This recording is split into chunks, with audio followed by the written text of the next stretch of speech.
Goeiemôre my boetie en sissa, wees gegroet in die wonderlike naam van Jesus op hierdie geseënde maandagoggend.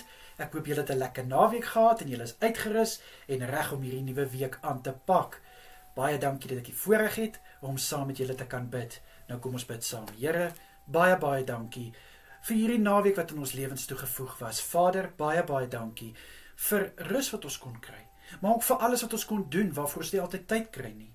En dankie Here dat ons hierdie splinte nuwe week kan binnegaan met U wat reeds voor ons uitgegaan het. Vader, my gebed is dat elke een se dag en week gevul sal wees, Vader, met net die mooiste seëninge.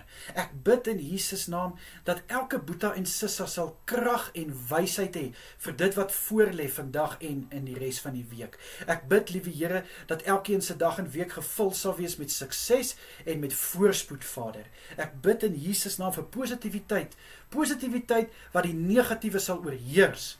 En ek bid, Here, dat wat ons hande ook vind om te doen, mag dit tot verheerliking van Jesus Christus se naam wees. Ek bid dat ons sal weet, die arbeider is sy loon werd, en dat elke een die vrugte sal pluk van hulle arbeid.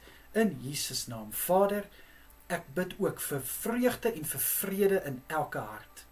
Vader, vir vanaand bid ek dat elke boetie en sissa 'n soete nagrus sal hê. Vader, mag hulle slaap soet wees, mag hulle goeie rus inkry, mag hulle aan die slaap raak sonder enige onnodige gedagtes wat hulle wil uit die slaap uithou. Ek bid, liewe Here, vir drome van voorspoed en van blydskap, asseblief Here, en ek vra U hand van kalmte en rustigheid oor elke een in Jesus naam.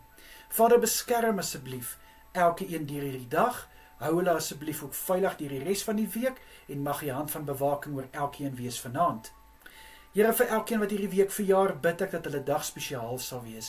Vader, mag hulle 'n mooi dag hê en ek bid, liewe Here, dat die volgende jaar wat voorlê net 'n geseënde jaar sal wees en mag hierdie jaar vol goedheid en guns wees en mag U genade, liewe Here, oor hulle wees en mag hulle net kan getuig van Jesus Christus.